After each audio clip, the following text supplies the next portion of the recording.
Welcome to today's recap. Today, the Young Green Entrepreneurs platform met with key state and non-state actors. Now, the state actors were made up of representatives from the Office of the Registrar of Companies and taxation experts who took them through the modalities of taxation with regards to their businesses. Now, on the side of the non-state actors, they looked at research and development and its importance to green businesses, as well as doing market research. Now, on the side of the Office of Registrar of Companies, a number of issues were deliberated on. The first one has to do with the fact that the Office of the Registrar of Companies used to be merged or together with the Registrar General's Department, and now that decoupling has been done.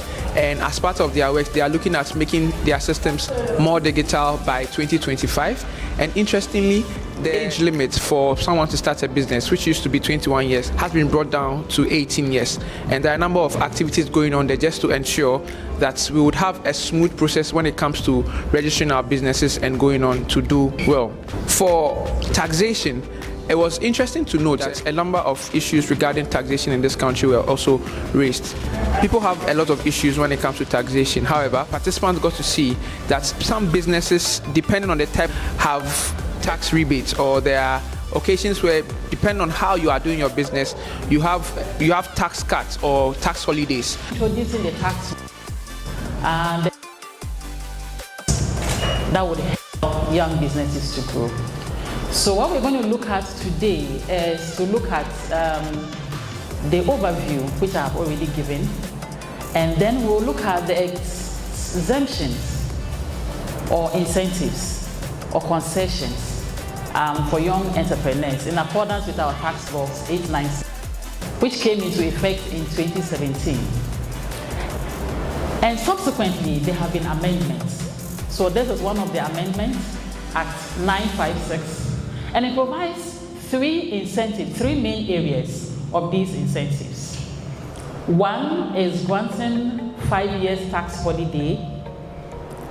The second is special location incentive, I've already even explained. And the third is allowing businesses or taxpayers to carry forward. Before this law, that wasn't allowed.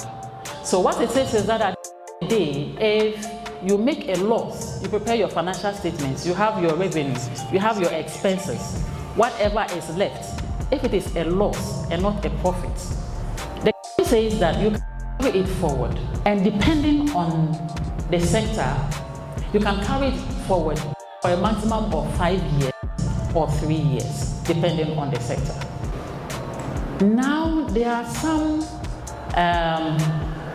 areas that you'll be allowed to carry forward your losses for 5 years. And that is what the law says.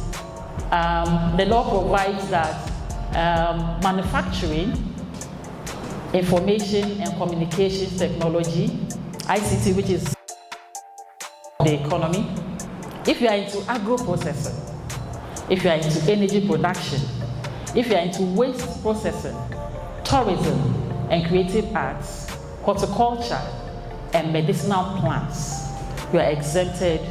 You are allowed to carry forward your loss period of 5 years. Our key in all the issues was the fact that it is important for young green businesses or businesses that are coming up to work with taxation experts to help them understand the taxation landscape and be able to find their ways around and do the very best, so that their companies will be able to enter the books and they will be able to get to the point where they want to get to, because their inability to file their taxes well and right affects them in their businesses. I think that what usually we don't do too well as business people, considering myself as one, is to source for information. I have encountered a number of people asking, where do I go for this information? You can go on the GRA website. We have a lot of information. And usually for startups, I think that it will be better to talk to somebody, maybe a consultant or somebody who knows taxation. Because if you don't have, it's not everybody who understands these principles. And so it will take time to get to know. And if you're not careful and you go on their website, you may become even more confused. So now somebody may say, I Why that I don't want to register? And I know most of us have not registered.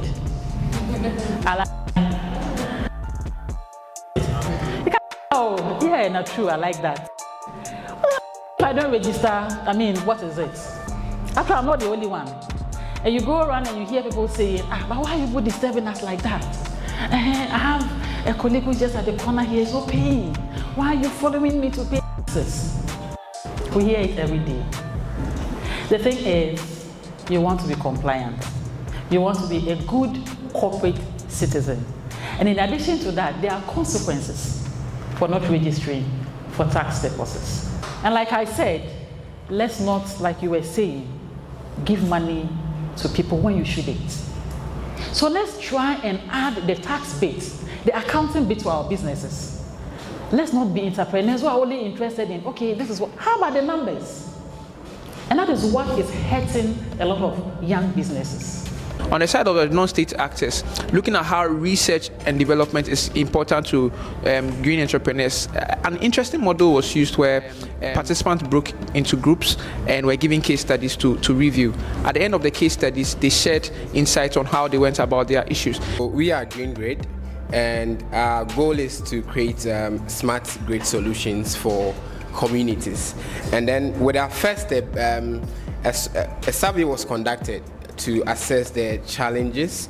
We did our market analysis. We got to know what we can, the materials we can use, yes. And then from there, we went up to test and all that. We also looked at testing, because before a product comes out, we have to go through various processes to refine it to make sure that it serves its purposes. Here at the Solar Pure Water Solutions, we were looking at how to make water more cleaner and efficient for drinking using solar energy, because we want to go off the grid. Now, key issues that came out included the fact that in the line of using research and development, strategic partnership is an important thing to do, because it brings the entrepreneur closer to the potential customers for whom they are able to design curated solutions in terms of services and goods for. And participants, from their end, shared a number of things that they saw as challenges or were successes as to how their businesses went. Now, lastly, when it comes to doing marketing research, similar issues from that of the presentation on research and development came up, having to do with doing research and making sure that information or making sure that decisions are taken on the business based on the feedback from customers. And it is important for entrepreneurs to look into their market and understand the specifics that are in there and use that to make decisions for the market, and also consider a number of things to be able to reach the successes that they aim at. So it's important that even when you think of bringing in a new product into the market, you test that separately with the market. You could still use the same line of people that you are dealing with, but just ensure that you question them properly to know their interest in that new product before you bring it to market.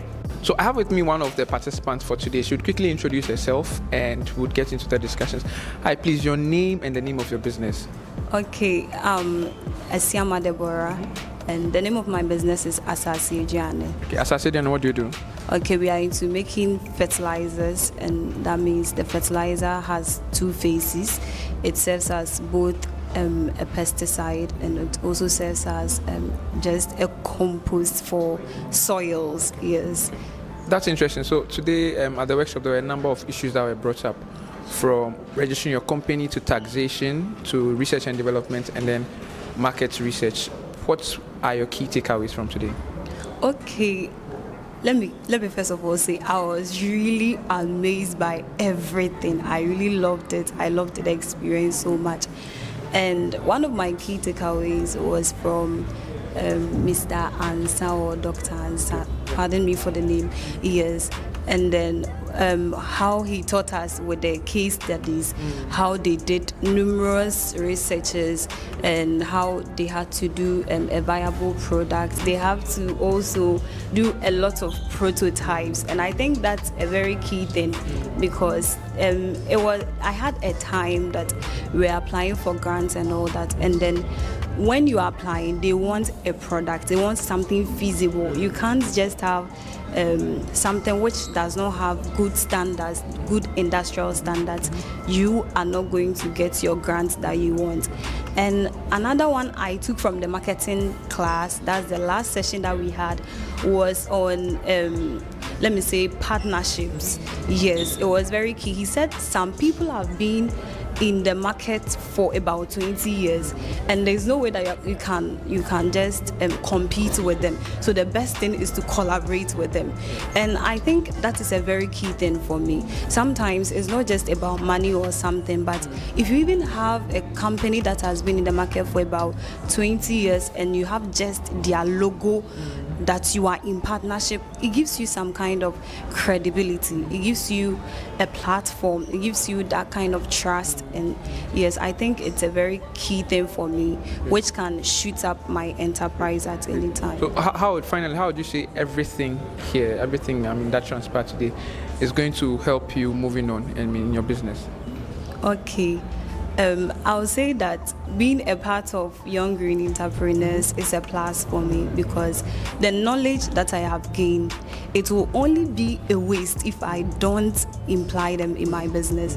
But looking at how I've gotten a hands-down experience, that it can take me years for me to, because I think those who came are more experienced than I am. They are very good expertise, and incorporating what they have taught me is not just any kind of knowledge, it's really going to help my business grow. Great, thank you so much. Thank you. I'm Samson Osubempa. I'm with the Go Green Smart Biogas project, which is basically focused on integrating IoT, which is Internet of Things, into biogas technologies in Ghana, which has been in existence since the 1960s in Ghana. But we focus on domestic and also small-scale biogas plants to ensure that users are able to manage them effectively, efficiently, irrespective of them not having the technical knowledge. That's basically what we do, and also minimizing greenhouse gas emissions, specifically the methane, which is about 60 to 70% part of the biogas here. Basically. So what would you say are your key takeaways from today's workshop? Okay, so I'll start with the relevance of brand strategy and sustainability. With that, it makes you more or less of a unique business in the market, and also ensure the sustainability of whatever you are doing, regards to the key things that are attracting your customers to you, addressing their pain points and how it's different from the other players in the market. Besides that, I was also able, or privileged to be able to learn or get practical aspects of results-based management in business or running startups.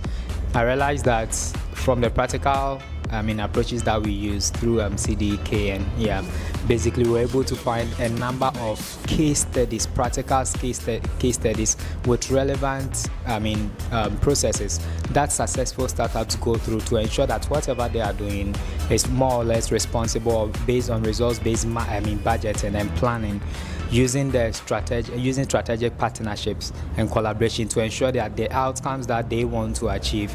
These are key takeaways that I took from this event, as well as updates from the Office of Registrar of Companies. I realized the number of opportunities that startups can take advantage of, but for some time we have not known about these. So me coming into the startups place, since our work is now a project, basically will ensure that we're able to maneuver regards to even the strategic people that were brought here to ensure we're able to successfully sail through. So finally, how would you say these things can be applied in your line of work, or how would you apply them in your line of work? Okay, thank you very much. In my line of work, let me start with the importance of network. Right here in this room, right here today, I was able to meet the Vice President of the Biogas Association of Ghana. When I mentioned the technical committee that's been established by the Ghana Standard Authority to be able to align or streamline regards to standards in the biogas industry, through that, I've been able to meet this very man. Talking about it, we moving from project to a business. Now I know what is required and even the opportunities and how we'll be able to optimize them to achieve our target, as well as the need for brand strategy and sustainability. I mean, as a startup, we haven't really thought much about that. A project transforming into a startup, we haven't really thought much about that, rather than market researching and all of those. But I think that is a very key thing that we need to do, and that made me think about other stuff the biogas industry in Ghana is not doing, that we could leverage on to add to our brand, to make not just our products useful, but for people to also use us as more or less of a strategic organization to get relevant updates about the biogas industry in Ghana. Yeah. Great. Thank you so much for sharing with us. Thank you. Thank you.